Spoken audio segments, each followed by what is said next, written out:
Good morning, bonjour à tous, and welcome to the fourth edition of FITA, organized by TABC, of which I'm proud to be co-founder and honorary chairman.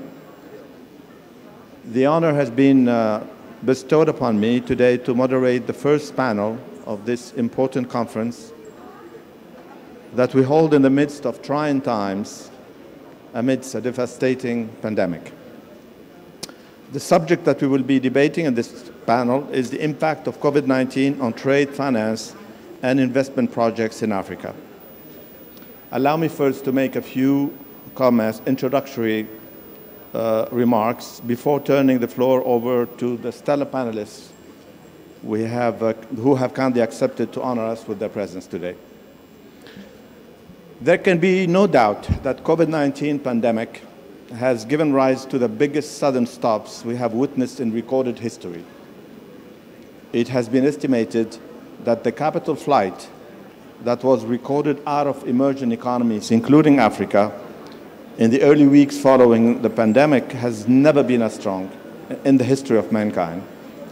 The International Institute of Finance estimates that around $130 billion were withdrawn from emerging markets during the first half of 2020. The bulk of that money never made it back. Some consider the COVID-19 crisis to be even stronger than the Wall Street crash of 1929. This is particularly so if we count the number of deaths so far. As of today, more than 10 million people died from COVID in the world. In Africa, the number of deaths is 138,000 as of yesterday, which is modest comparatively speaking, but the pandemic is still raging in most parts of Africa. The highest number of deaths were recorded in South Africa, of about 59,000 deaths, followed by Egypt, 16,000, and sadly, Tunisia comes in the third place with 14,000 deaths and still counting. There are two things that distinguish this crisis compared to the previous ones. First, this crisis started in the real economy with a concomitant gigantic twin drop in demand and supply globally and domestically, whereas the previous crisis stemmed from the collapse of the financial systems. And the second thing is the astounding speed with which the crisis unfolded.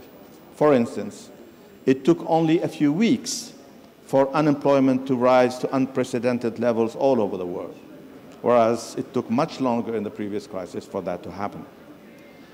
With that being said, it is clear that emerging countries in general, and Africa in particular, are most at risk, as we've heard this morning, to bear the brunt of the crisis for the following considerations. A major consideration, I'll start with this one, is the weaker health systems prevailing in most African countries. The pandemic laid bare the widespread deficiency of health systems throughout Africa. In Tunisia, for example, which is considered a lower middle-income country, there were only 10 ICU beds when the crisis broke out. Today, we managed to double that number, but most hospitals are already saturated, and concern is mounting about the fourth wave that hit our country lately. As I'm speaking to you right now, some of our fellow citizens in Siliana, Kairouan, Kasserine, and other regions of Tunisia who got the virus are suffering immensely because of lack of basic health services. Most African economies have a limited fiscal space. That's another consideration.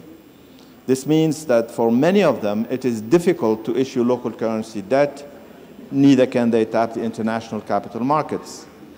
Hence, a very limited capacity to raise liquidity and engage in fiscal stimulus. In Tunisia, there is a heated debate going on right now as to how the country can cover its budget deficit or sustain its debt level, which has reached unprecedented proportions in its history. Tunisia is certainly not alone in Africa facing this dreadful situation. It is also difficult, if not impossible, for most African countries to do quantitative easing similar to what we have witnessed in the US and Europe.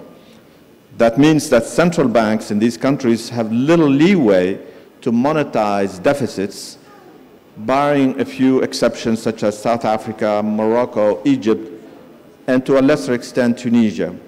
But even in these cases, the monies that have been created are rather modest compared to those witnessed in advanced economies.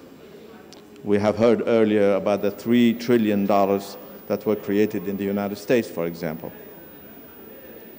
Another consideration is that both export proceeds, FDIs, and workers' remittances have taken a deep dive, and for countries having a large tourism sector, such as Tunisia, Egypt, Mauritius, or Morocco, the crisis is particularly damaging. Workers' remittances have dropped 23% in sub-Saharan Africa in the wake of the pandemic. FDIs are estimated to have dropped between 25 and 40%, depending on the country. Tunisia has witnessed an 80% drop in tourism revenue in 2020, and the situation is expected to improve only slightly this year, if at all. Furthermore, this crisis comes at a time of rising concern of public debt sustainability. It is hence questionable whether many African countries will be able to honor their foreign debt obligations, particularly after having borrowed heavily in the international capital markets over the last few years as they took advantage of low interest rates. The G20 did launch a temporary debt relief program, the Debt Service Suspension Initiative, or DSSI, in favor of low-income countries, which has been extended until the end of this year. Of the 38 eligible countries in Sub-Sahara, only 9 countries took thus far advantage of this program. However, as the pandemic seems to linger on for much longer in our continent, I do expect to see crowds forming at the gates of official and private creditors to seek some form of debt relief or restructuring. As a result, sweeping international efforts are needed to help such countries weather the storm. Most Africa-based DFIs, such as the FDB, Afreximbank, and other institutions that are present here today, such as ITFC, AFC, and Africa 50, have promptly acted to extend their assistance via a variety of initiatives that I'm sure we will learn about in a few minutes. Furthermore, we are witnessing some fundamental changes in the global supply chains in the international division of labor. Whereas some transnational corporations have decided to relocate their offshore activities closer to home in order to ensure just-in-time inventory, many others are seriously thinking to repatriate their activities altogether as a result of 2 confluent forces: the rise of Industry 4.0 and the political pressure being exerted on them to bring jobs back home. The reshoring phenomena has the potential to adversely impact employment in countries such as Tunisia, where more than 400,000 people work in the offshore sector. This is a matter of serious concern, and I'm afraid the pandemic has accelerated the process that has started a few months ago, or a few years ago. Whereas the prospects for a quick recovery in world trade have improved of late, after falling by more than 9% in 2020, the WTO expects world trade volumes to be slow in 2022 at around 4% after a temporary rebound of 8% in the course of this year. In Africa, the combination of sharp drop in global demand and commodity prices dramatically affected prospects for trade and growth. In addition, the effects of the third wave and possibly future waves of the pandemic will continue to be largely felt throughout Africa, which will likely leave trade below its pre-COVID level. Furthermore, as I mentioned earlier, supply chains have received particular attention during the crisis due to the perception that complex and long supply chains have worsened the implication of the pandemic. This would suggest that recovery from this crisis calls for cooperation to reverse protectionist policies, resist implementing further barriers, and strengthening the robustness and resilience of supply chains. In the end, the burning challenge is how can African firms be quickly reintegrated to the global value chains. And last but not least, a strong investment case must be made to promote health in Africa. Our continent is still far from meeting key health financing goals such as the Abuja Declaration target of allocating 15% of the government budget to health. Only 3 countries in Africa have so far attained this target. In addition, Africa continues to import up to 80% of its pharmaceuticals when it has what it takes to build its own production capacity. We hope that this pandemic will serve as an eye-opener for Africa to count first and foremost on itself to preserve and promote the health of all Africans and be better prepared to mitigate the risks of future pandemics. We were delighted in this respect that a few weeks ago, Afreximbank and AFC have signed a collaboration agreement to facilitate and support manufacturing of vaccines on the continent. It is a good step in the right direction. Thank you very much.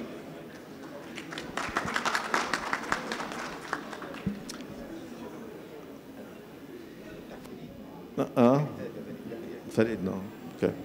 J'ai le plaisir maintenant d'introduire nos panélistes. Je vais commencer par son Excellence, M. Gabriel Curtis, ministre guinéen de l'Investissement et du PPP, qu'on va écouter dans quelques minutes. Son Excellence, Madame la ministre Hala Cheikh Rouhou, ancienne ministre de l'Énergie, des Mines et des Énergies Renouvelables en Tunisie, et cofondatrice et CEO de Nithio, un cabinet de conseil en énergie qui couvre principalement l'Afrique subsaharienne. Engineer Mr. Hani Salem Sombol, qu'on a écouté tout à l'heure, le CEO of International Islamic Trade Finance Corporation, and a dear friend of TABC. On sera aussi rejoint par visioconférence M. Smaila Zubairo, CEO of Africa Finance Corporation, qu'on a écouté tout à l'heure. Nous avons aussi M. Sanjeev Gupta avec nous pour représenter AFC. Il est board member and executive director of AFC. M.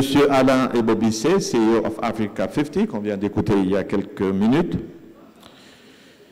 Il était question qu'on écoute M. Farid Belhaj qui a envoyé un message enregistré, mais malheureusement, il y a un petit problème technique, donc peut-être qu'on l'écoutera tout à l'heure. Donc, j'invite pour commencer M. le ministre et les autres panélistes à dire juste quelques petits mots d'introduction et par la suite, nous allons donc entamer le débat.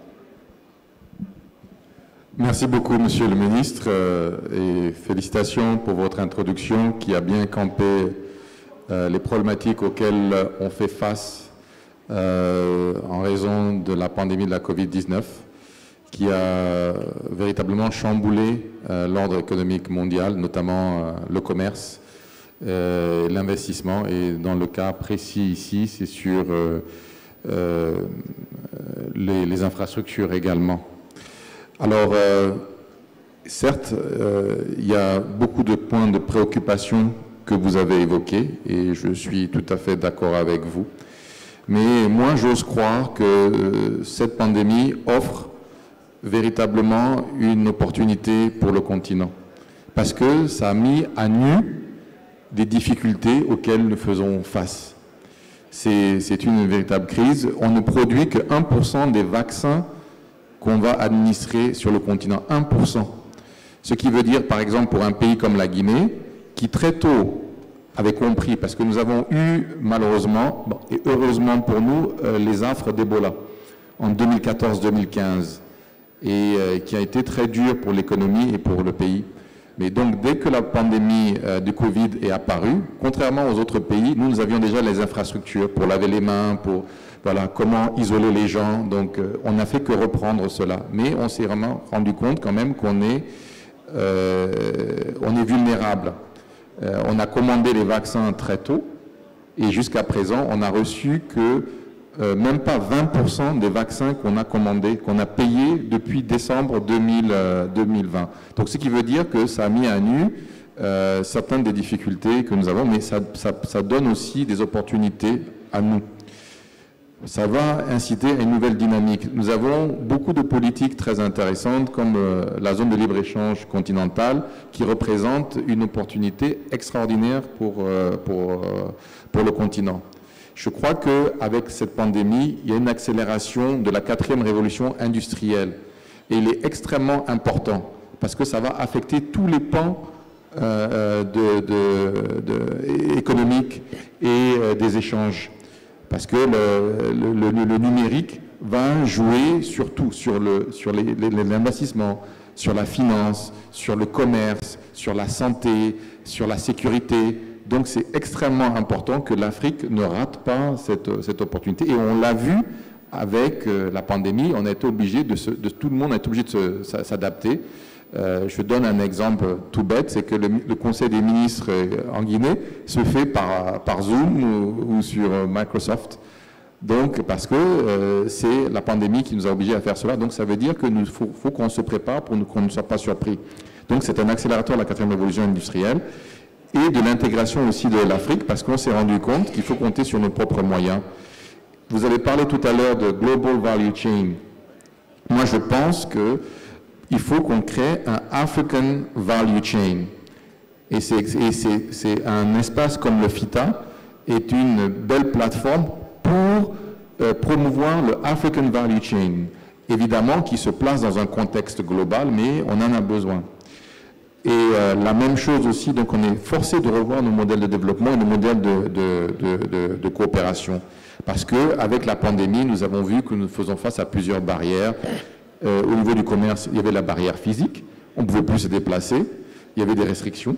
Vous avez la barrière financière, vous avez parlé tout à l'heure des capitaux qui sont partis, et 5 milliards de dollars, rien que le premier semestre de l'année dernière, c'est 5 milliards de capitaux qui ont quitté le continent africain, ce qui a affecté la liquidité des banques, donc on ne peut plus financer le commerce.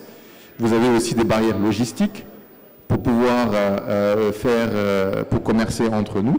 Il faut qu'on ait les ports qui fonctionnent, il faut qu'on ait des aspects toute une chaîne logistique qui soit là, la mobilité, qu'elle soit présente. Donc on a ces barrières-là. Évidemment, c'est dans des barrières, mais c'est aussi des opportunités sur lesquelles il faut sur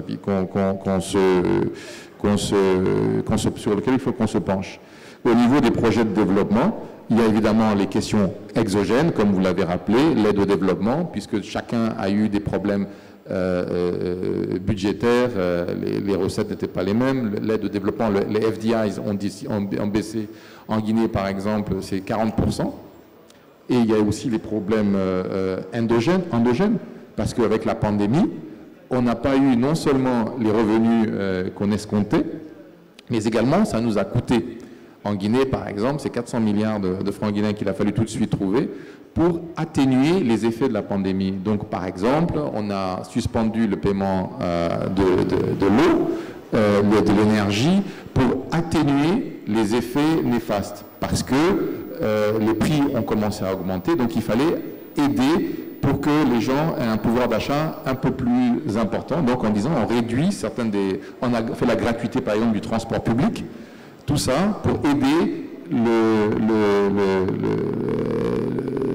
citoyen lambda pour cela. Mais moi, je demeure quand même très optimiste par rapport aux ouvertures que cela nous offre, si nous nous posons les bonnes questions et que nous investissons là où il faut investir et que nous faisons comme ce qu'on est en train de faire au niveau de l'Union africaine pour les vaccins, c'est-à-dire de choisir les pays qui ont des avantages comparatifs pour pouvoir produire des vaccins localement.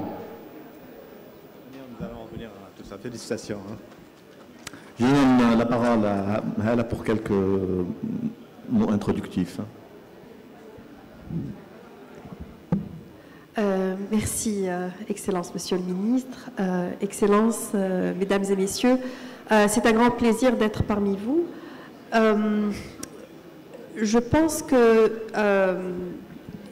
comme vous l'avez bien dit, Jaloul, ce qui se trouve, c'est que pour notre continent, bon, on ne peut pas généraliser, mais pour la plupart de nos pays, la crise est arrivée à un moment où il y avait déjà une croissance du niveau de l'endettement et une croissance du niveau des déficits publics. Donc, l'espace fiscal que nos pays avaient à leur disposition pour préserver les emplois, donner les facilités que nous avons observées, par exemple, je vis aux États-Unis, que le régulateur et les autorités ont pu déployer très rapidement pour les petites et moyennes entreprises, pour les individus, pour les ménages, n'était pas disponible. De même, Monsieur le ministre a mentionné l'exemple qui est partout ailleurs de gratuité ou de retarder le paiement de l'électricité, de l'eau. Il faut commencer à réfléchir à comment s'assurer que ces efforts ne se traduisent pas par des déficits au niveau des sociétés nationales d'électricité et d'eau quant à leur capacité à faire leurs investissements requis dans l'entretien des infrastructures existantes et dans le développement des infrastructures supplémentaires. Maintenant, je suis d'accord avec son Excellence, le ministre guinéen, sur l'optimisme, parce que nous sommes le continent le plus jeune, nous sommes un continent, en fait, quand je mets ma casquette action environnementale et changement climatique, c'est le continent qui est le seul qui est encore en train de se développer à l'intérieur de son budget et ses moyens écologiques et biologiques. Donc, il y a des opportunités importantes. Il y a beaucoup de volonté de réaliser des investissements dans les 5 à 10 prochaines années par la communauté internationale. Vous savez certainement que l'Union européenne, par exemple, je ne sais pas si elle est représentée, vient de finir sa programmation de 7 ans. Ils ont dédié 30 milliards d'euros pour l'Afrique. Donc, cela représente des opportunités. Le G7 récemment, avec les banques d'aide au développement du G7 ainsi que la BEI, ont annoncé 80 milliards de dollars, c'est quand même important sur 5 ans, à investir en Afrique. Le mot qu'on entend souvent, c'est « there are no bankable projects ». Nous avons l'argent, ce n'est pas le problème, c'est le manque de projets qui sont viables.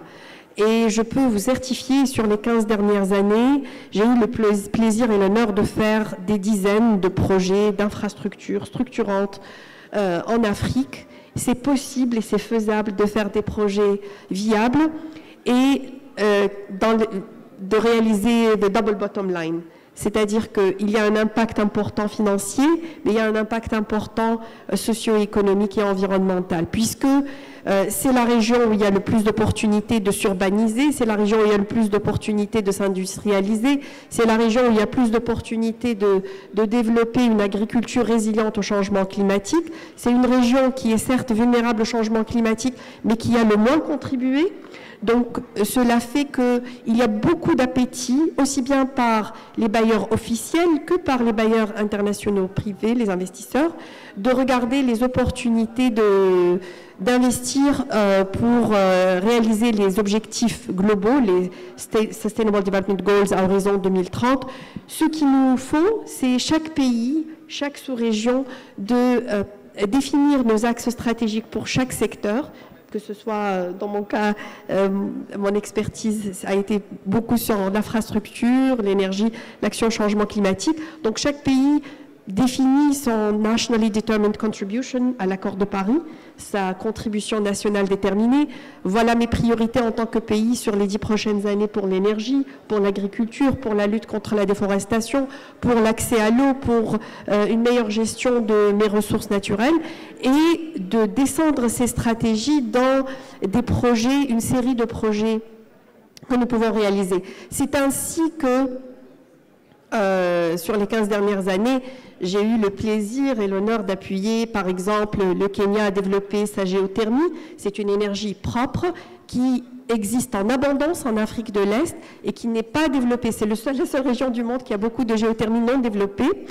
Cela requiert une expertise de forage qui n'est pas dissimilaire du pétrole et du gaz. Et grâce aux formations et aux investissements que nous avons fournis aux entités kenyanes, aujourd'hui, c'est elles qui sont en train de forer en Éthiopie pour tout le moyen, parce que tous les pays du Rift Valley ont énormément d'opportunités de développer cette énergie propre. De même, vous parliez de l'industrialisation, de value chains. Lorsque j'avais travaillé avec le Maroc et avec le fonds Clean Technology Fund, le fonds des technologies propres pour le climat, nous avons pu mobiliser 900 millions de dollars ou d'euros, je ne me rappelle plus, mais probablement 900 millions de dollars pour le Maroc pour agir de manière intégrée, avoir un programme éolien avec un backup sur water storage and pumping et électrification rurale qui soit associé avec une exigence d'industrialisation locale pour fabriquer une partie du secteur éolien dans le pays. Parce que lorsque nous fournissons aux investisseurs privés la visibilité sur la demande existante, c'est là où nous pouvons attirer les investisseurs. Et ce sont des projets qui se sont réalisés sur le terrain. C'est ML de l'Italie qui est en train de faire ça au Maroc. Donc, il y a beaucoup d'exemples. Donc, c'est possible, c'est faisable de réaliser des projets structurants sur le continent. La Guinée, vous avez une grande richesse en hydroélectricité, en minerais. Donc, lorsque j'étais à la BAD, il y avait beaucoup d'efforts pour utiliser la facilité juridique africaine pour vous accompagner. Et je pense que c'est là où c'est un retour sur investissement très élevé de bien structurer les accords de long terme dans les partenariats publics-privés desquels vous êtes en charge. Comme ça, il y a un accord qui soit stable, équilibré, qui peut résister au cycle économique et politique lorsqu'il n'est pas très injuste. Et donc, si dans notre continent et dans nos pays, nous arrivons à recevoir notre part de la valeur intrinsèque des produits naturels, les minerais. Aujourd'hui, nous parlons de Industry 4.0. Le cobalt, c'est en RDC, que 70% du cobalt qui est nécessaire à beaucoup de technologies intelligentes. Donc, il y a vraiment de grandes opportunités. Et je pense que vous l'avez bien cité, ainsi que son Excellence le gouverneur de la Banque centrale et ainsi que mon ami Hakim Ben Hamouda, nous sommes tous africains. Et donc, nous avons cet appétit au risque africain que peut-être dans des pays, des régions distantes, est perçu comme un risque exagéré. Nous savons que les gens vont payer pour des produits essentiels à leur survie, à leur développement, à leur éducation, à leur santé, à leur prospérité économique. Donc, il faut que nous commencions par nous construire et investir en nous-mêmes. C'est une grande avancée d'avoir l'accord de libre-échange africain.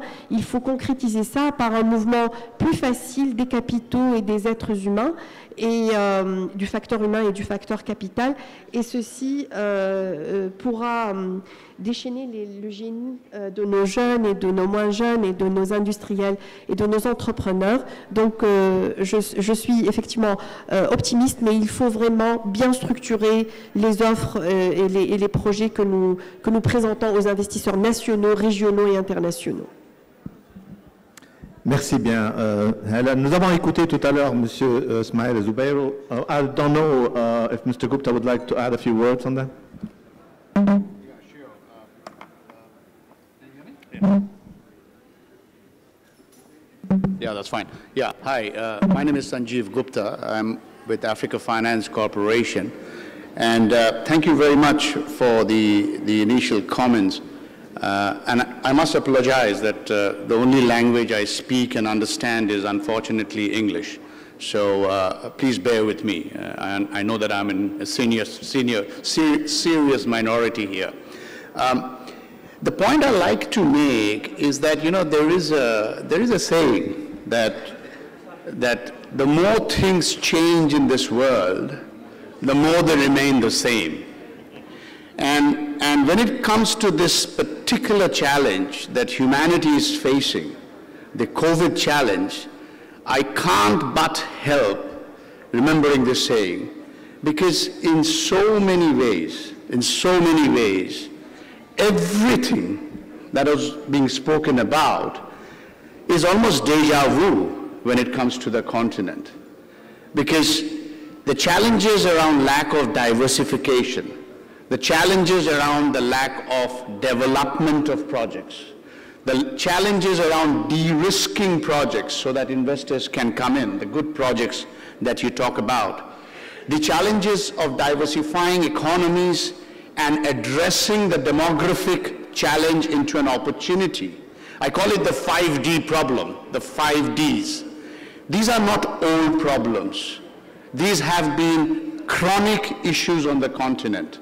What COVID has done, and I take it as a good sign, is that it has allowed us to remember this well, and for the world to remember this, that this continent of 1 billion plus people, which is soon going to be 2 billion people, which is going to be home to the world's largest number of young people, if a grand plan is not made, we will be talking about these problems in 50 years to come.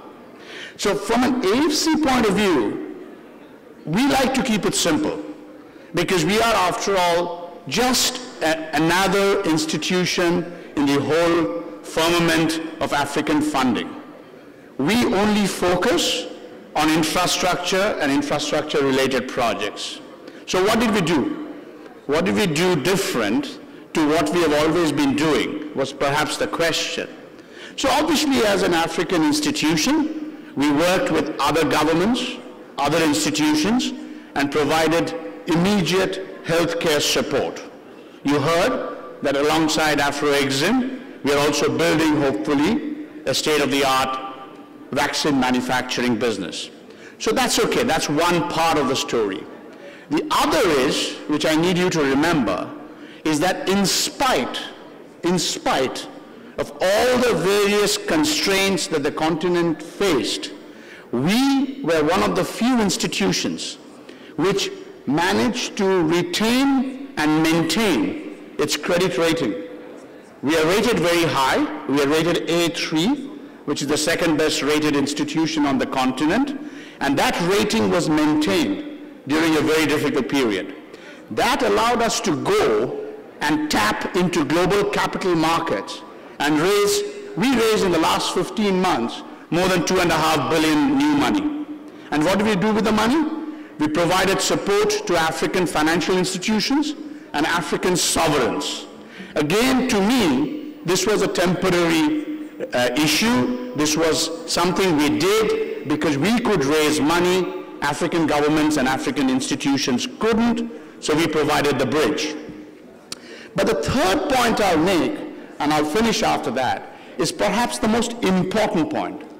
And that is that, you know, there is again an English saying that men may come and men may go, but we go on forever.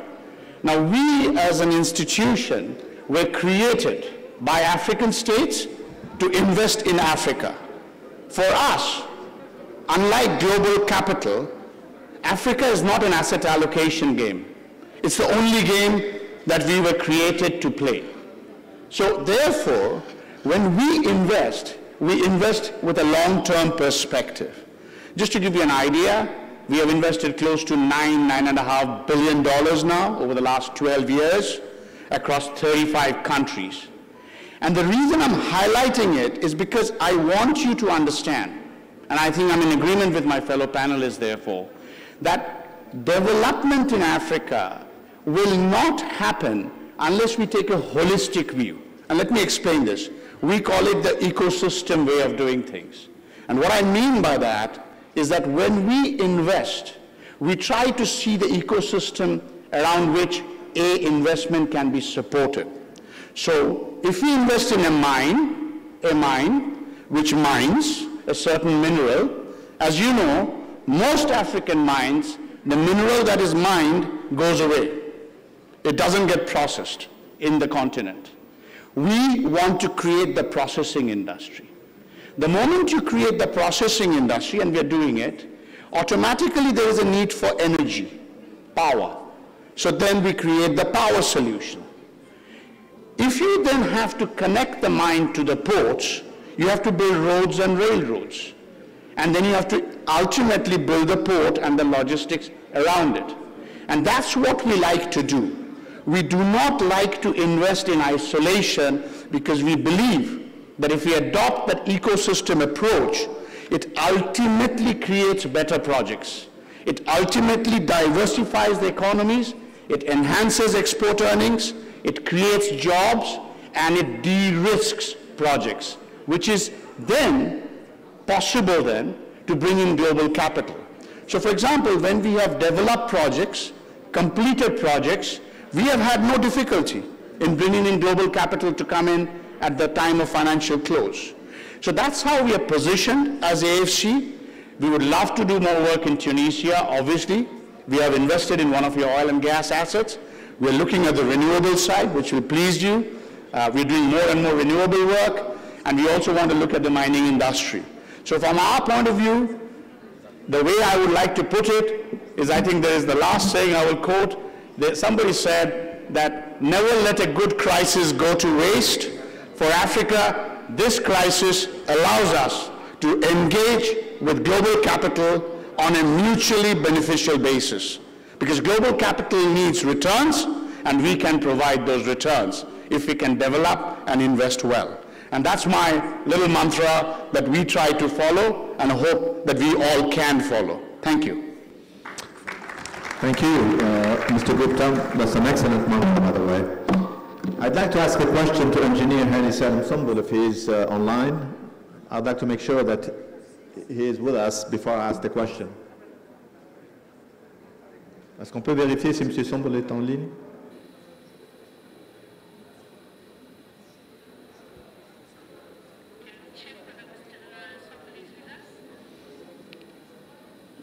Est-ce que quelqu'un pourrait m'indiquer si M. Sumbul est toujours en ligne? Très bien. En attendant, je vais poser... Recording in progress. Oh.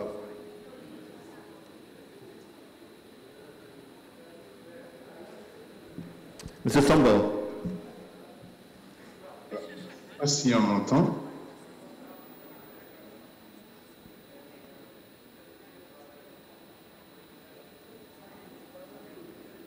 I can see him, but I can't see his office.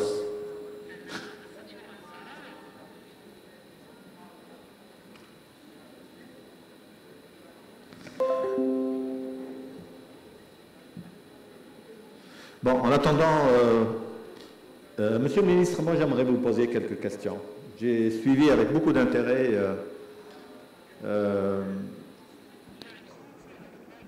le développement dans votre pays. Je dois vous dire que je suis impressionné. En moins de 10 ans, vous avez pu lancer pas mal de choses. Vous avez fait des efforts monstres pour développer le secteur privé. Vous avez établi le guichet unique. Vous avez lancé aussi l'agriculture, le secteur agricole, avec 200 000 hectares qui sont aujourd'hui exploités. Dans les PPP, vous avez aussi lancé pas mal de projets, surtout dans le secteur énergétique, je pense. Et avec tout ça, et puis on est très impressionné par ce que vous avez, les mesures que vous avez prises pour venir en aide à la population donc lors de la pandémie. Mais avec tout ça, il n'y a eu que 168 décès dans votre pays, jusqu'à hier, à ma connaissance. Quel est votre secret? Merci beaucoup.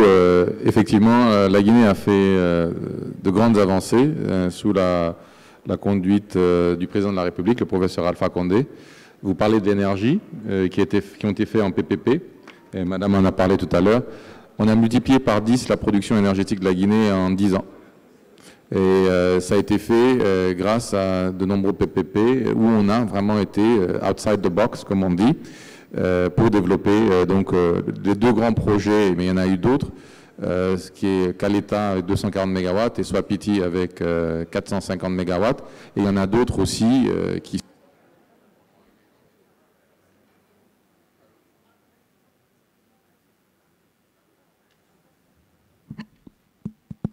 Allô? Allô? Ah voilà, ça y est, c'est revenu. Donc il y en a d'autres aussi qui vont arriver dans l'agriculture, comme vous l'avez expliqué. Beaucoup d'investissements ont été faits là-dedans. Concernant la question du...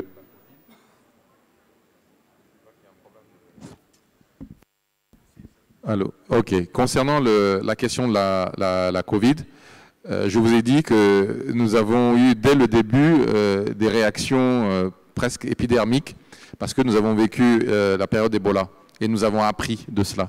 Donc, dès que c'est arrivé, nous avons une agence qui est l'équivalent du CDC, qui est d'ailleurs appuyée par le CDC américain. Donc, dès que c'est arrivé, nous avons pris toutes les mesures nécessaires pour essayer de combattre cela. Et nous n'avons pas la capacité non plus de fermer nos économies. Donc, on ne pouvait pas faire de confinement. Mais par contre, on a pris des mesures pour éviter, pour diminuer le nombre de contaminations qui pouvaient se faire. Par exemple, on a fermé les marchés à 16 heures. Dès le mois d'avril, on a exigé le masque à tout le monde avec une amende. Nous avons mis un couvre-feu à 20 heures. Nous avons aussi pris des mesures dans tous les bureaux de lavage des mains, de distanciation sociale. Et comme je vous l'ai dit, la population a quand même suivi parce qu'on avait l'expérience d'Ebola. Et comme les cas sont arrivés surtout dans la capitale à Conakry, on a carrément fermé la capitale du reste du pays. Donc on ne pouvait plus se déplacer de Conakry au reste du pays pour éviter que ça ne se propage. Évidemment, ça a eu des corollaires, des conséquences très importantes sur le commerce intérieur parce que les camions étaient bloqués puisque le port principal est dans la capitale. Donc ça a eu vraiment de très grandes conséquences, des répercussions. Mais par contre, ça a aidé à stopper la propagation de la maladie dans d'autres régions qui sont bien moins équipées que la capitale. Et nous avons aussi eu à un moment jusqu'à 1000 lits disponibles. Évidemment, comme la Tunisie, nous n'avions pas suffisamment de ICU, donc il a fallu multiplier ça, ça a pris du temps. Mais et on a malheureusement perdu beaucoup de gens et des personnalités importantes, encore une fois, parce que la maladie était méconnue. Et la prise en charge, il a fallu un peu de temps pour savoir comment faire une bonne prise en charge. Bon, l'autre chose aussi qui nous a aidés, c'est la jeunesse de la population. Nous avons une population très jeune, 77% de la population a moins de 35 ans. Donc, ce qui fait que, et on sait qu'avec la Covid, ça atteint moins les couches plus jeunes. Donc, et dans les couches les plus... et on a essayé de protéger au maximum celles qui étaient les plus vulnérables. Et très tôt, dès que c'était disponible, dès le mois de décembre, nous avons commencé la vaccination et particulièrement des gens qui sont sur le front line et les personnes vulnérables. Donc voilà, et là actuellement on est à peu près à 350 000 personnes vaccinées. C'est pas beaucoup, c'est à peine 3% de la population, mais nous essayons de multiplier cela. Et je vous dis encore, cela a révélé les problématiques que nous avons dans nos pays, c'est-à-dire les problématiques de production. Comme je vous ai dit, il n'y a que 1% des vaccins qui sont offerts en Afrique. Nous avons commandé, nous n'avons pas seulement commandé, on a payé pour les vaccins, mais ils ne sont pas encore arrivés parce que chaque pays et chaque entité ont d'abord pensé à se couvrir eux-mêmes. Ben, c'est normal. Donc il est important que le continent africain aussi prenne des leçons de cela. Oui. C'est ce que j'ai indiqué tout à l'heure. Vraiment, c'est surtout c'est-à-dire on a la capacité en Afrique, sauf qu'il faut qu'on bouge. Je crois comprendre que Engineer Hani Selim, somebody is available. So I'd like to ask you a question, Mr. Sambo. Trade financing gaps have worsened significantly in the wake of the pandemic in Africa. The major DFIs have promptly responded by initiating such programs as the Rapid Response Facility of the African Development Bank and the Afreximbank's Pandemic Trade Impact, as well as the Islamic Development Bank and ITFC with the coronavirus support package that you have launched. However, tighter cross-border limits and a significant drop of correspondent banking facilities, along with high risk aversion by commercial banks, are largely curtailing trade transactions in Africa in the wake of the pandemic. What actions should be initiated by both governments and DFIs to address such constraints? And in particular, how can we invigorate African banks to promote the advancement of the AFCFTA?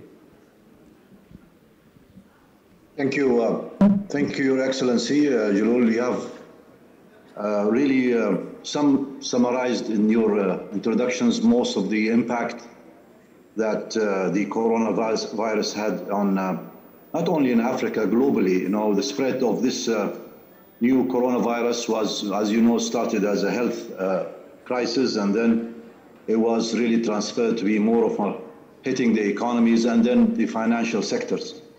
In the beginning of the pandemic, we felt also the shortage of funds in the markets, in addition to the outflow of the liquidity from many of the regions, especially the Africa.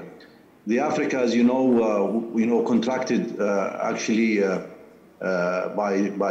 the beginning of the pandemic, but we were expecting that things will go better in the early days. However, the global output forced this contraction to really worsen with especially in the first and second quarter of 2020. We know the African global output at that time contracted by almost 2%, and definitely Africa suffered in the first year, the 2020, maybe from the worst actually growth that was impacting the African continent. We know many factors were actually had these implications. The readiness of the continent, just like globally, we were not ready to really encounter such virus, and the resilience was a little bit weak.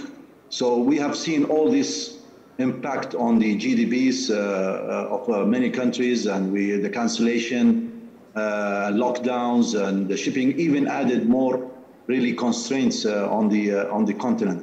So similarly, I think the global trade, which was actually forecasted in the early days to grow by 2.7% to 3%, contracted, really by more than 8% toward the end of the year. And as you said, the global financial, crisis also had an impact on the capital outflow from Africa. The supply of trade finance, as you know, was significantly affected at that time. That will add to the already the deficit that Africa had for trade finance before even COVID-19, which ranges between 170 to 200 billion at that time. So the supply of trade finance, as I said, was very much affected. Correspondent banking relationship also faced challenges in the region, and rejections of the letter of credits requests increased by almost 40% by local banks. So most of the sectors were actually impacted, not only the trade, but all sectors that is related to trade, talking about the remittances and the tourism, the informal sectors, of course, in addition to a very important sector which was hit during the crisis, which is the SME sectors.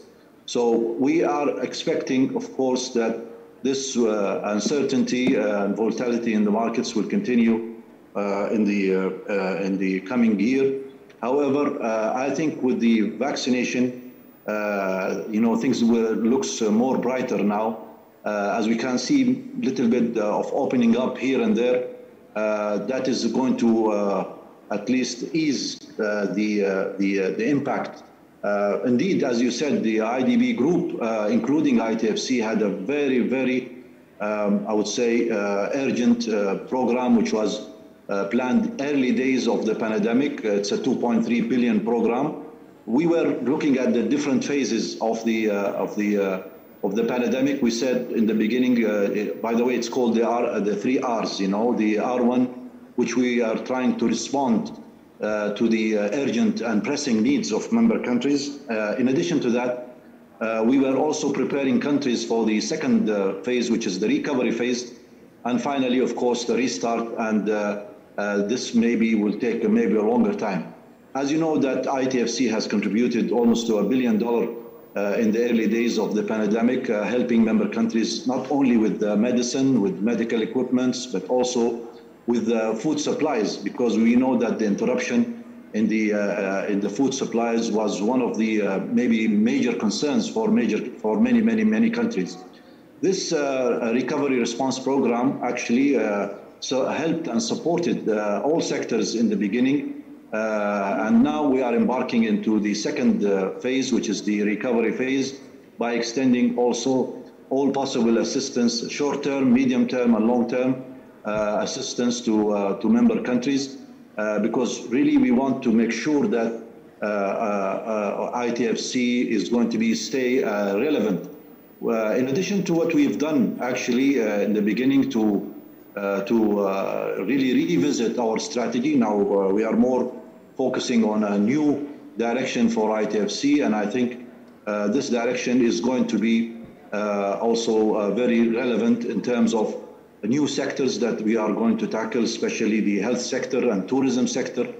And what we think that now governments, we go back to the financial institutions. We have tried really to keep really in the early days, strong ties with the financial institutions, just through the syndicated operations, big syndications, so that countries will not feel really the tide.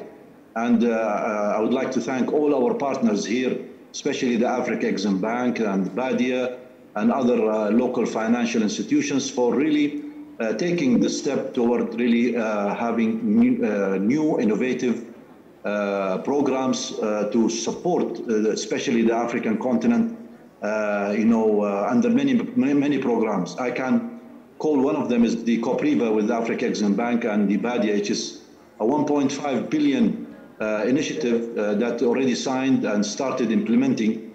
Will have, of course, we are going to support the financial sector in Africa, especially the local banks, and try to bring trust and confidence to the trade markets in Africa. In addition, of course, we have a special vaccination program that is going to be, of course, available for member countries. In fact, ITFC already started approving, transactions to procure vaccinations for member countries. So what I think is that in addition to this trade finance, I think what Africa also needs at this stage is actually more of the trade development and trade-related technical assistance and capacity building programs, because definitely financing alone will not really help member countries in Africa, especially after, during the recovery period. They need training, they need capacity building programs, and we felt that we have done quite, good in the early days of 2020 to provide this kind of really hand-holding with member countries and helping different sectors through a number of initiatives, a number of capacity building programs, and that's what they require. Now, the issue is that how much really Africa can also benefit from the CFTA. Many member countries, they do realize the importance of this big agreement, actually the biggest since the establishment of the WTO.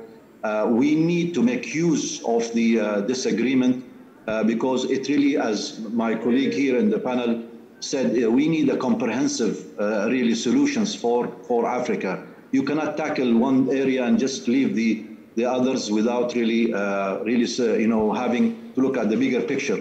That's why we're trying to extend hand to the Secretariat of the CFTA and trying to see how can member countries benefit already from the already available products that our institution have, and also through our partnership with the African Union, with UNICA, with other major active institutions in Africa. So ITFC, alongside the partnership with other, we launched, as you see, one of the most important. That's why I call the governments here of Africa to really give more attention to the Arab-Africa Trade Bridge Program. It's a comprehensive program. As I said, it does not only help in the area of trade finance, but also insurance. It helps also in the infrastructure. And beside of that, we have so many partners actually with us.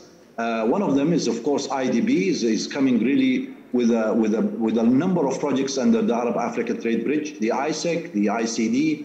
That will make it more of a very diversified products for Africa.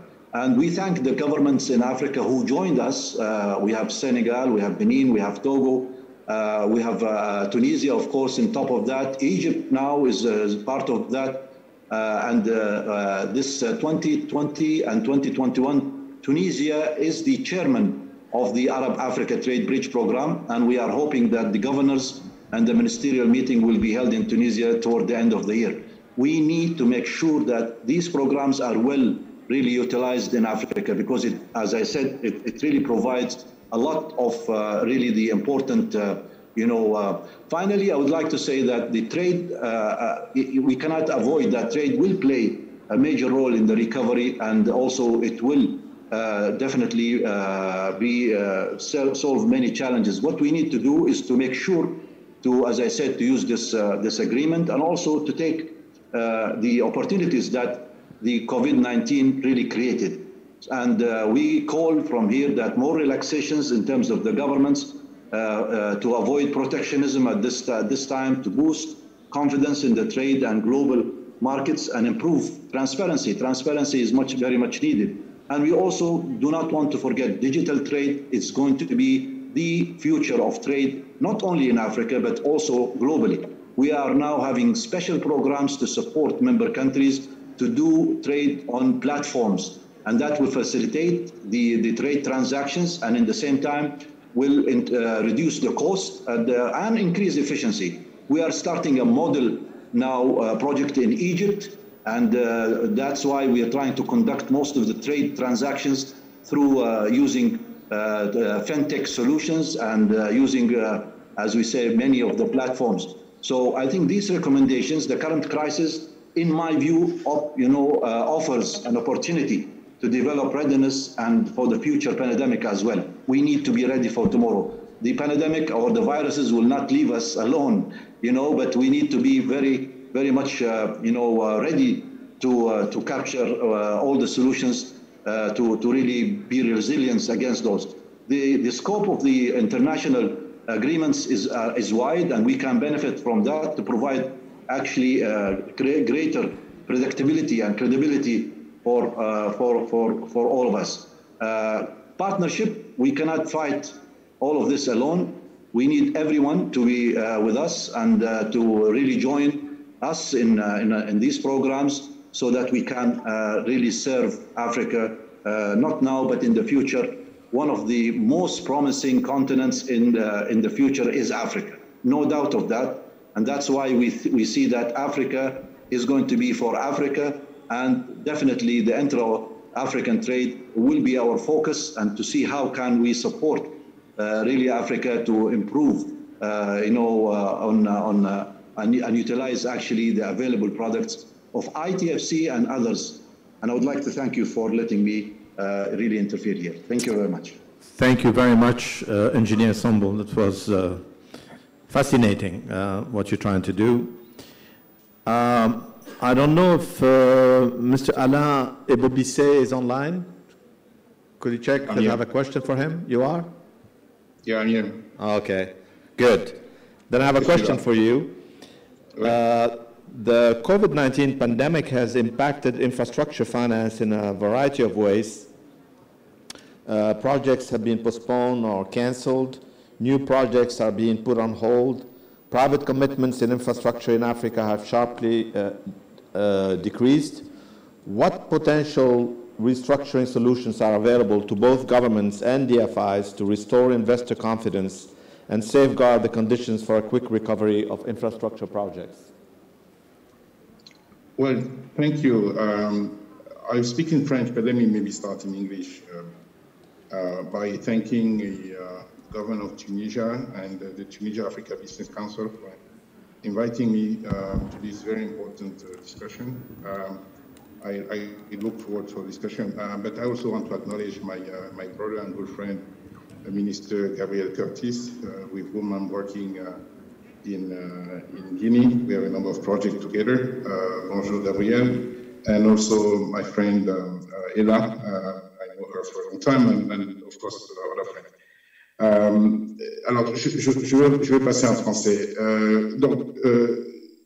Un deux mots d'abord. Africa 50, j'ai parlé tout à l'heure pour nous présenter, mais je pense que je voudrais donner les trois axes d'intervention que nous avons, qui pourraient être utiles à l'audience et puis à ceux qui nous suivent virtuellement, pour dire que, en fait, l'un des aspects sur lesquels nous focalisons le plus, c'est le développement de projets où nous soutenons par le financement, mais également par le support en termes d'équipe, d'expertise, la phase conceptuelle des projets, la phase d'amorçage, parce que vraiment, et je crois que c'est Ella qui le disait tout à l'heure, c'est là où on a le plus gros besoin dans notre pays, dans notre continent, dans nos pays, parce que nous devons créer plus de projets bancables pour attirer donc ces investissements.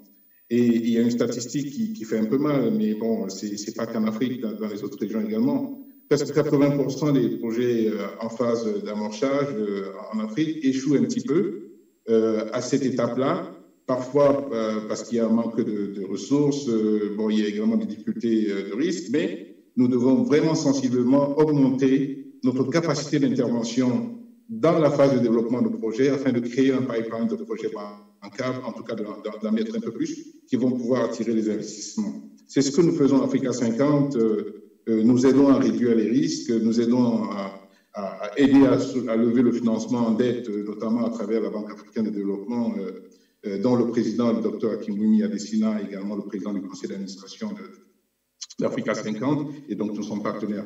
Ensuite, nous avons un véhicule d'investissement plus classique comme les autres, qui permet d'investir dans des projets un peu plus en aval, quand les projets ont été déjà définis comme étant bancables, et même quelquefois, nous investissons dans des projets opérationnels.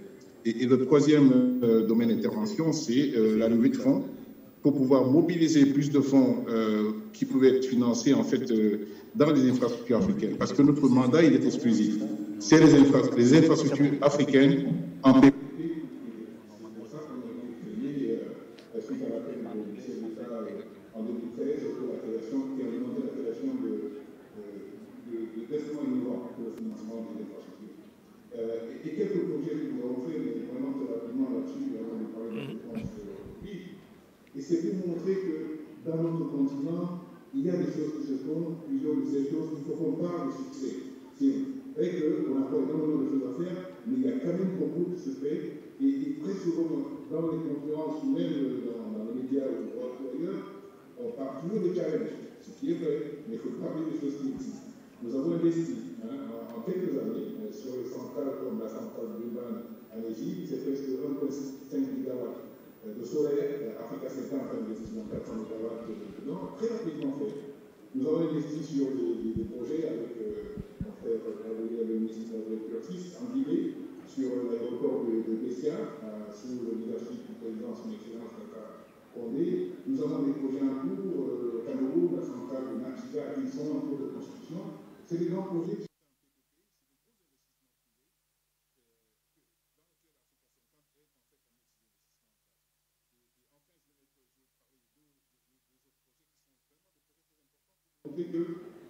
On fait des choses très intéressantes dans ce continent, il faut en faire beaucoup plus et beaucoup plus rapidement. Par exemple, au Kenya, nous sommes en train de développer ce qui sera les premières lignes de transport d'électricité privées en PPP. Le président Kenyatta nous a confié ce projet et nous sommes en train de le faire avec un partenariat de Power Grid en Inde. Et je peux également montrer parler du pont sur le fleuve Congo qui relie Brazzaville à Kinshasa. Deux belles villes africaines qui sont séparées par un fleuve qui n'est pas très grand et qui ne sont pas connectées physiquement. Donc, Africa 50 a été choisi comme le co-développeur de ce projet de pont, qui va relier ces deux villes africaines et qui va donc également permettre donc, de continuer de bâtir donc, cette région. Et nous pensons que ça va accélérer les échanges entre les deux pays. Et Kigali Innovation City, qui est le dernier projet dont je voulais mentionner, parce que là aussi, Kigali Innovation City, dont le Rwanda nous a choisi comme co-développeur principal de ce projet avec Rwanda Development Board. Mais c'est un projet qui va changer la narrative, qui va changer la narrative de l'Afrique. Un continent qui ne consomme pas uniquement la technologie, mais qui produit également. Donc, on a déjà des centres de production, au Kenya, au Sénégal, etc., beaucoup de pays. Mais il faut qu'au niveau mondial, qu'on voit l'Afrique également comme ce continent qui produit la technologie. Et donc, nous allons contribuer à ça avec Kigali Innovation City. Au niveau de la réponse à la pandémie, nous avons une réponse qui constitue autour de 3 volets. D'abord, au début, nous avons rejoint un élan de solidarité qui a été témoigné par plusieurs institutions en faisant des dons en numéraire, notamment à Africa CDC, qui opère sous l'égide de l'Union africaine, pour leur permettre d'acheter du matériel médical. Bon, ça, c'était l'urgence sanitaire. Nous avons contribué et nous avons également soutenu quelques pays modestement pour montrer qu'on pouvait aider dans cette phase initiale. Ensuite, nous avons pensé, et je crois que c'est ce que mes collègues de ce panel sont en train de dire, que la meilleure façon de soutenir la relance, c'est d'accélérer le développement de projets. Et donc, pour nous, nous avons essayé de trouver les moyens de restructurer les projets qui en avaient besoin et d'accélérer d'autres, bien sûr en respectant les contraintes sanitaires. Par exemple, les projets où certains investisseurs sont partis, parce qu'on a constaté une fuite des capitaux, c'est clair. Ce que nous avons fait, nous avons essayé de trouver des financements, des crédits relais locaux à travers les banques locales pour continuer la construction et non pas arrêter en attendant que les autres viennent. C'est ça, en fait, que nous avons essayé de faire. Et donc, aujourd'hui, la construction du projet Malicounda au Sénégal, qui est une centrale électrique de 120 MW, est en cours grâce notamment à ce financement. Et donc, ce que nous faisons également en termes de réponse à la pandémie, c'est de dire il faut trouver un moyen de mobiliser plus de financement africain. Vous savez, les fonds de pension, les fonds souverains africains, l'estimation, ils gèrent à peu près 2 000 milliards de dollars d'actifs. Si on pouvait trouver un moyen d'augmenter leur contribution au financement des infrastructures africaines, on pourrait vraiment réduire ce gap-là. C'est les conversations qu'on va avoir, qu'on a déjà eues d'ailleurs. Je salue la directrice générale de la Caisse des dépôts et consignations.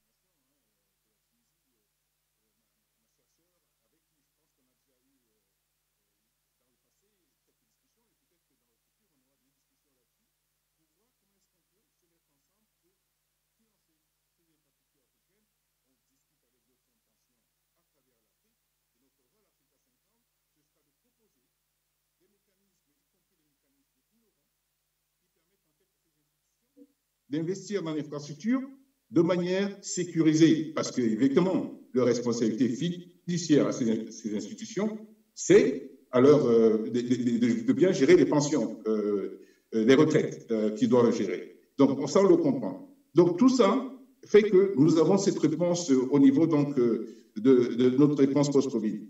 Autre chose que nous faisons pour répondre au Covid, c'est que nous avons aujourd'hui un rôle de promotion du fait que la relance post-Covid devrait passer également par une augmentation sensible des investissements en infrastructure et que le secteur privé devrait avoir un rôle plus important.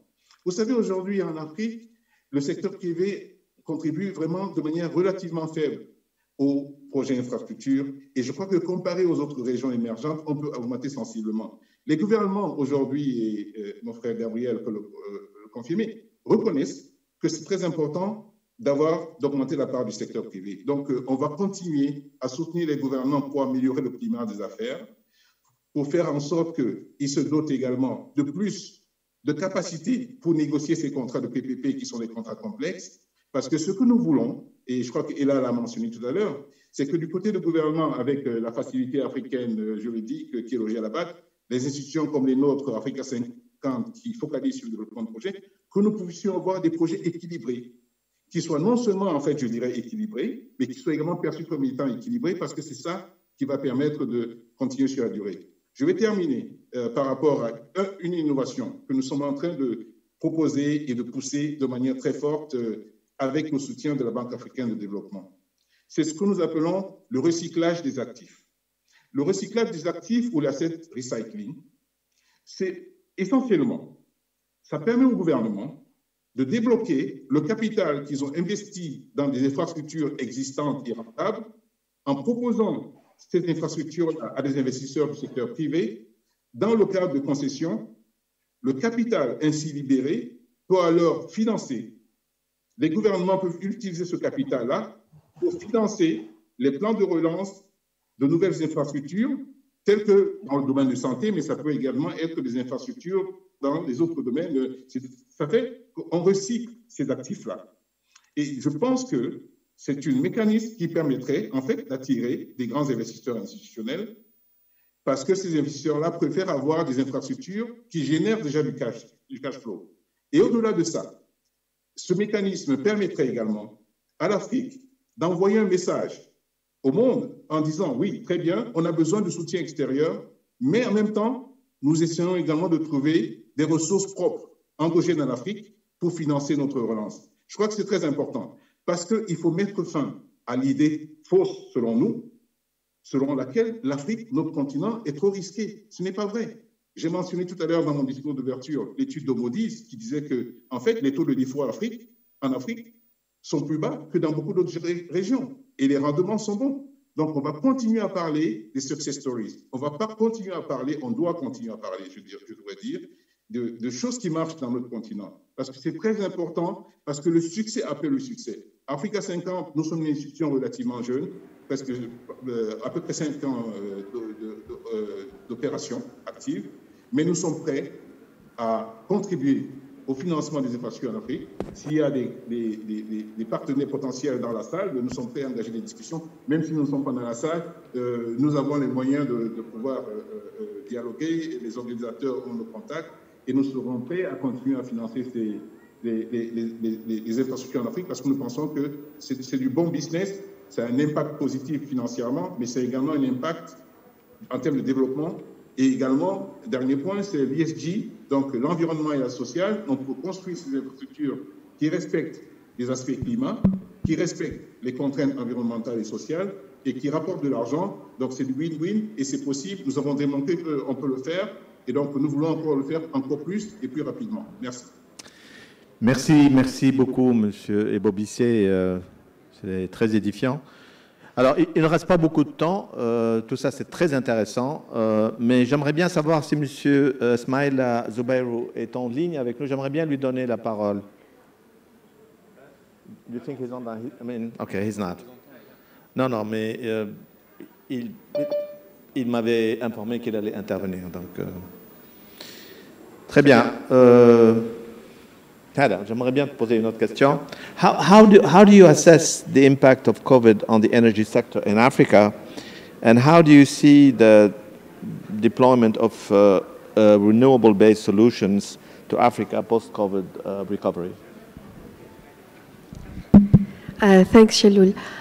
So I think globally, the economic slowdown means maybe less immediate pressure in terms of the demand,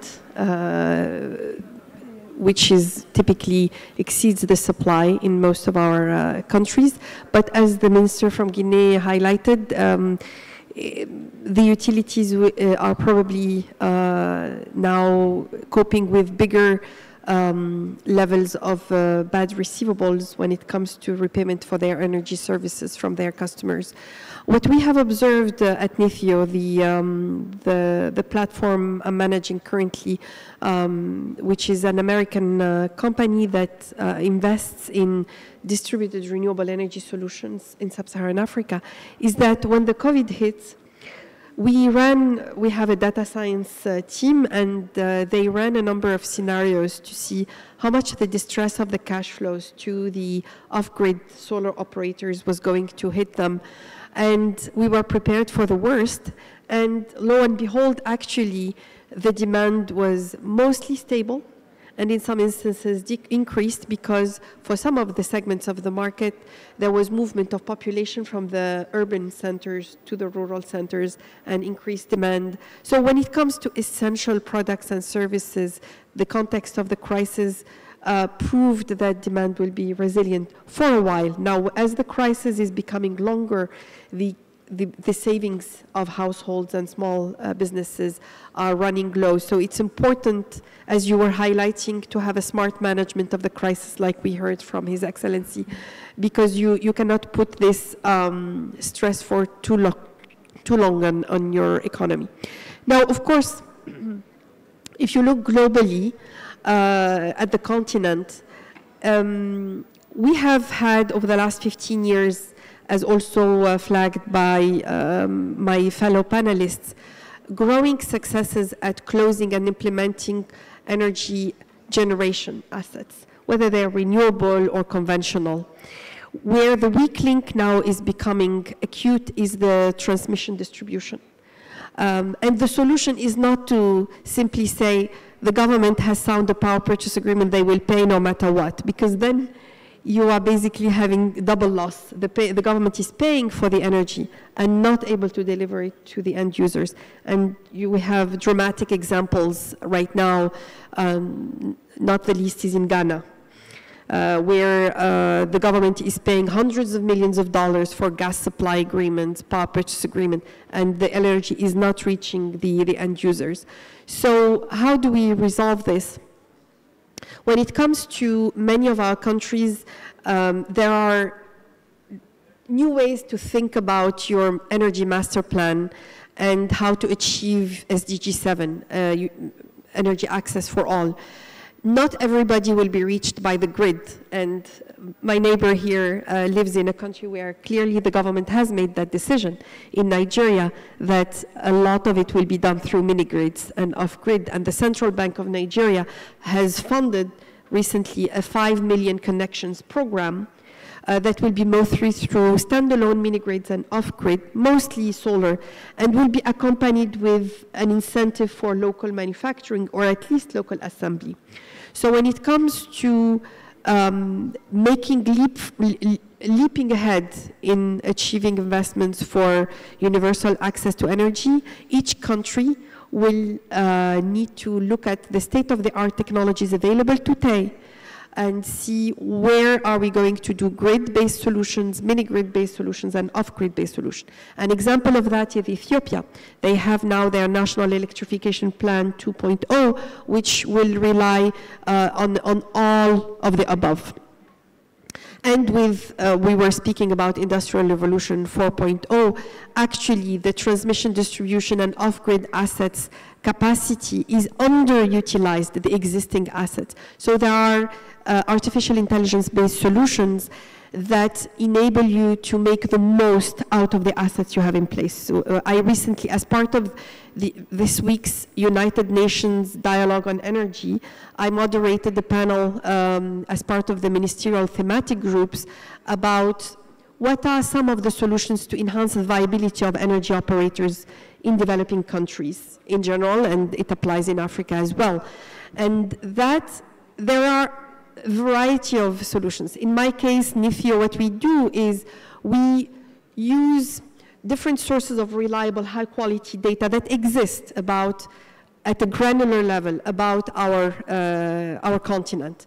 At 1 square kilometer level, we know what are the socioeconomic, environmental indicators, and we're able to predict the relative ability to pay of households, smallholder farmers, and micro-entrepreneurs. And that allows now to be able for the energy distributor to offer the product for which there is ability to pay, and at the same time, where possible and feasible, use grants for supporting communities who don't have ability to pay. So the utility or the mini-grid or the off-grid operator doesn't have to go bankrupt because they are serving one solution for everybody. The same we discussed with Splight Artificial Energy. It's an innovation.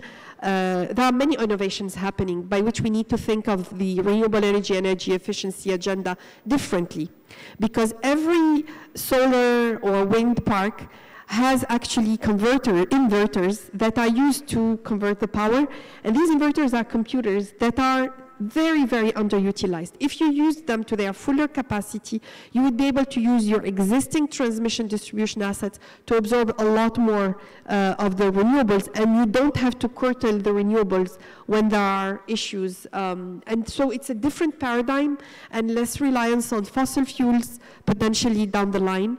And I will pause there. I continue to think that there are, as Alain and all the panelists mentioned, what it takes is to decide what your path in terms of investment and then structure your projects and wrap up the investments. And then work on that.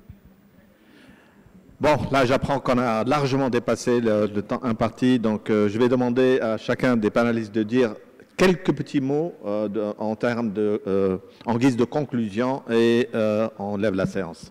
I'll start with you, Mr. Gupta. Yeah, okay. So thank you very much, obviously, to everybody for listening to us for so long.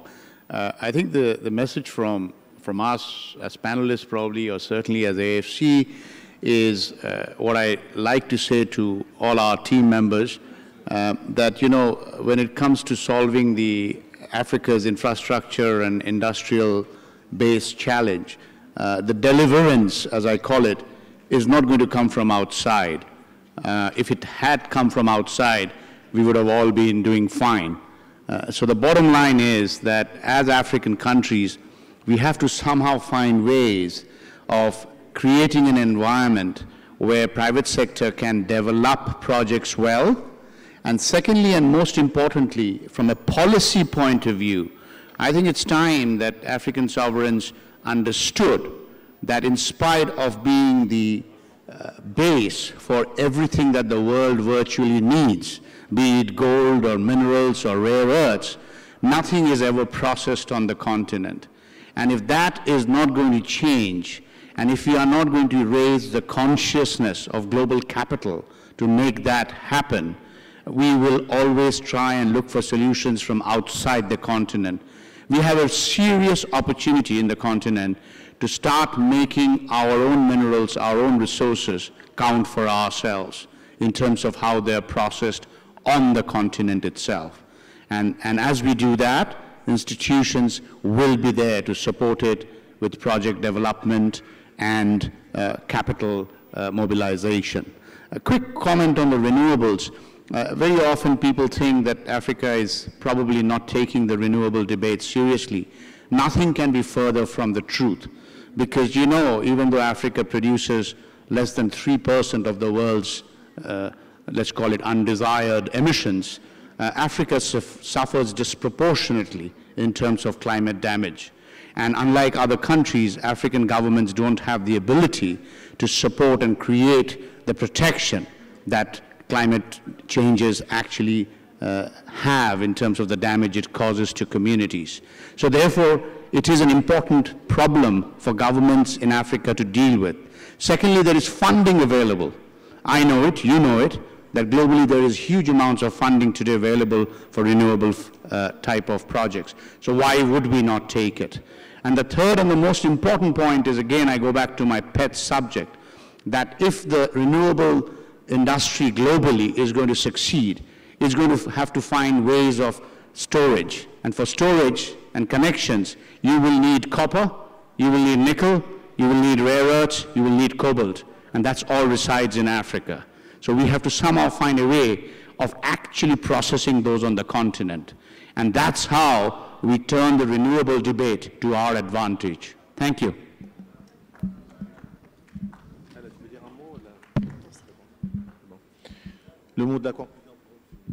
Merci beaucoup. Je trouve que ce panel était très riche en enseignements. Comme le sujet est vaste, on aurait pu passer toute la journée ici, mais malheureusement on est contraint par le temps. Je dois dire que je vais revenir sur mon introduction, que cette crise, c'est une opportunité à saisir. Donc c'est très important qu'on apprenne de cette crise. Il faut vraiment qu'on puisse travailler pour retrouver un peu le dynamisme qu'on avait pre-Covid, parce que l'Afrique ne faisait que la croissance économique était là et elle était durable. Et là, on a vu que nous avons eu quand même un recul à ce niveau-là, même si pour des pays comme la Guinée, on a continué à croître, mais pas autant. L'année dernière, c'était 7% de croissance du PIB, alors qu'on escomptait être à 2 chiffres.